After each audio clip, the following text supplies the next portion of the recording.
दोस्तों, आज चर्चा होगी कि राजनीति में लोग ऐसी क्या गलतियां कर जाते हैं जिससे उनका राजनीतिक जीवन ही तबाह हो जाता है। और सबसे मज़ेदार बात तो ये है कि अक्सर लोगों को ये पता ही नहीं होता कि वे क्या गलतियां कर रहे हैं और इसकी कितनी बड़ी कीमत उन्हें चुकानी पड़ेगी। तो यदि आप भी ऐसी गलतियां कर रहे हैं तो सावधान हो जाएं, क्योंकि अपने परिवार और आर्थिक जीवन को दांव पर लगाकर जब आप राजनीति में आते हैं तो आपके खिलाफ साजिशें होनी शुरू हो जाती हैं। और जब आप ऐसी भयानक गलतियां करेंगे तो आपके भी सपनों की बलि चढ़ा दी जाएगी। पर आज की चर्चा शुरू करने से पहले एक सूचना है दोस्तों।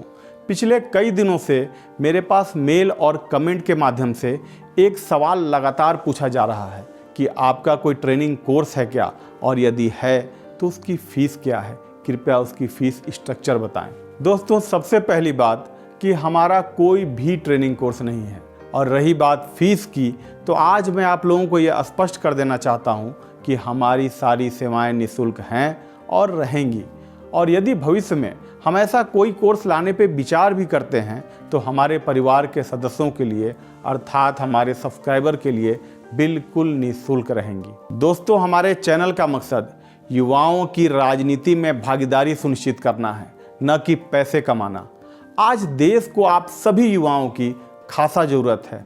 और यदि आप सभी युवा इस शपथ के साथ राजनीति में आते हैं कि चाहे जितनी मर्जी मुश्किलें हों, चाहे जितनी मर्जी नेपोटिज्म हो, आप एक दिन राजनीति में सफल होकर रहेंगे, तो यकीन मानो दोस्तों, आपकी ये बुलंद सफलता ही हमारी सबसे बड़ी फीस होगी। तो यदि हम मध्यम वर्गीय और गरीब परिवार के लोग अब भी नहीं जागे और राजनीति में अपनी हिस्सेदारी नहीं मांगी, तो यकीन मानो दोस्तों, ये नेपोटिज्म वाले हमारी पहचान तक मिटा कर रख देंगे। तो ज़रूरत है कि हम सभी जागे और एक दूसरे का हाथ थामकर तब तक आगे बढ़ते रहें जब तक राजनीति हमारी हिस्सेदारी तय नहीं कर देती। तो चलिए दोस्तों, इसी शपथ के साथ आज का वीडियो शुरू करते हैं और समझते हैं कि हम राजनीति में आखिर वो कौन सी गलतियां करते रहते हैं जो हमारे राजनीतिक जीवन को दीमक की तरह खाते चला जाता है।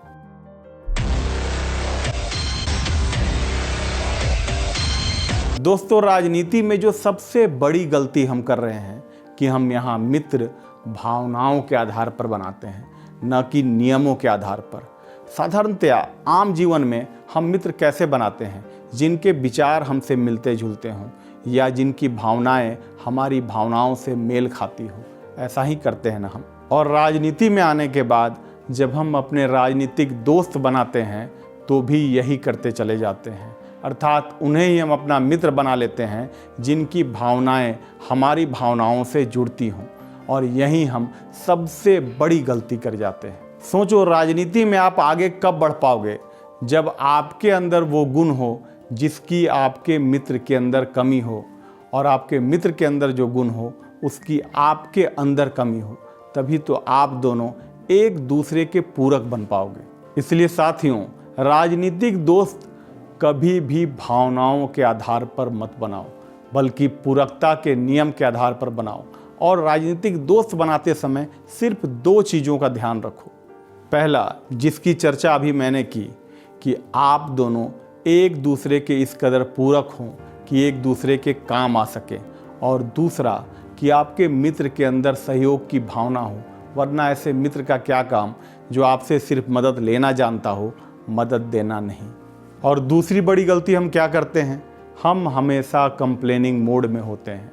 दोस्तों, ये मानवीय स्वभाव होता है कि हमें जब हमारे हिसाब से व्यक्ति या वातावरण नहीं मिलते तो हम उसकी शिकायत करना शुरू कर देते हैं। जब आप अपने आम जीवन में लगातार लोगों की शिकायतें करते रहते हैं तो आपको ईर्ष्यालु या फिर नकारात्मक व्यक्ति समझा जाने लगता है। पर क्या राजनीति में भी ऐसी स्थिति में आपको नकारात्मक व्यक्ति समझा जाता है? नहीं, बिल्कुल भी नहीं। तो क्या होता है ऐसी स्थिति में? राजनीति में सुनकर चौंक जाएंगे आप। कमज़ोर समझा जाने लगता है आपको। जी हाँ दोस्तों, राजनीति में जब आप किसी की शिकायत लगातार करते जाते हैं तो आपको कमज़ोर समझा जाने लगता है, और जिस व्यक्ति की शिकायत आप कर रहे हैं वो राजनीति में उतना ही मजबूत होते चला जाता है। दोस्तों, किसी भी राजनीतिक पार्टी में कोई व्यक्ति अगर तेज़ी से आगे बढ़ा है तो उसकी जन्म कुंडली निकालो और ये देखो कि वो कौन सा समय था जब उसे सबसे ज़्यादा राजनीतिक तरक्की मिली।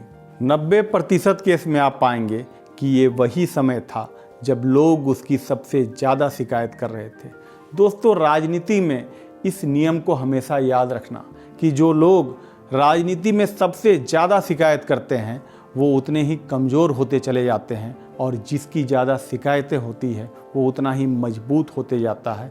अधिकांश केसों में यही आपको देखने को मिलता है, चाहे वो कोई भी राजनीतिक पार्टी हो। याद रखना साथियों, राजनीति ताकत का खेल है और यहाँ कमज़ोर लोगों की कोई भी जगह नहीं होती।